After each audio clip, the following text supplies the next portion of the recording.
I'll talk a little bit now, Tony. They've come to you first. How will the sporting club function? And what I mean by that, what say will it have within the teams that sit beneath it? So at the minute we have FC Isle of Man and Cycling Club Isle of Man. It's role there.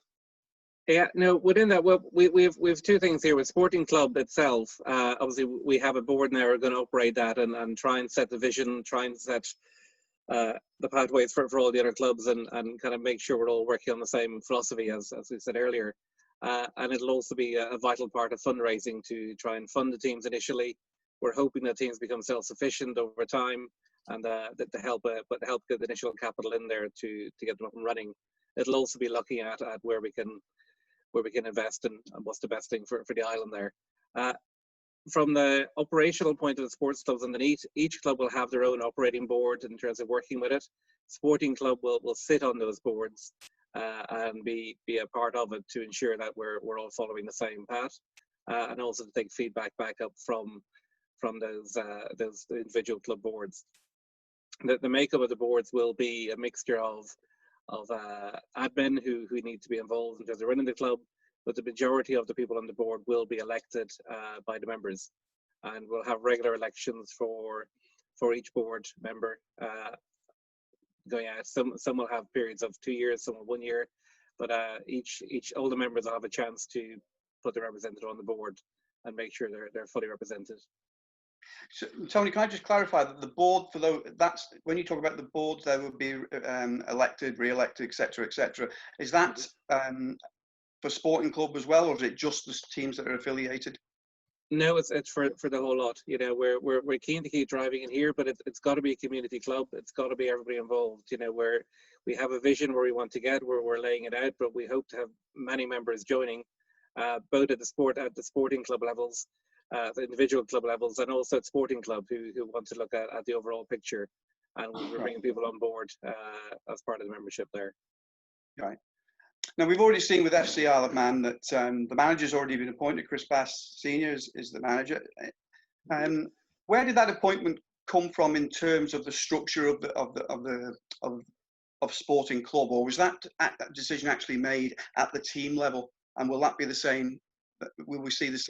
So what I'm driving at, personnel recruitment, that sort of stuff, is that coming at team level, or is that something that Sporting Club are going to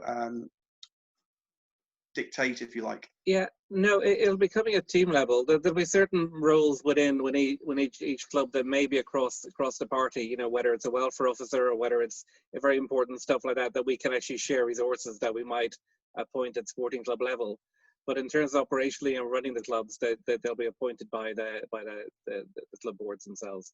That then, when those managers and coaches, etc., are appointed, it's purely down to them then to pick the participants for each of the respective teams. Definitely. Yeah.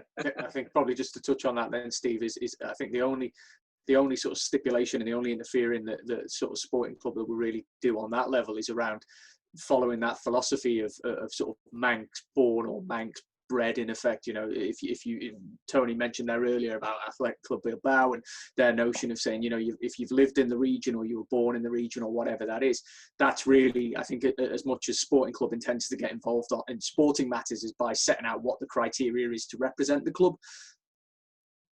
Yeah. And you know, my addition would be, as Tony and Ty have mentioned previously, and we've said the words philosophy and intentions. There's going to be there is a very clear philosophy about how Sporting Club will operate, and therefore how it expects its teams below it to operate. And the intentions are to create as many positive ripples beyond the clubs as possible for our community. And really, the Sporting Club is the custodian of those philosophies and values and intentions, and they make sure that the sports teams that they own follow them. And if they don't, then there's ways within the board structure to make sure they get back on track again a little bit.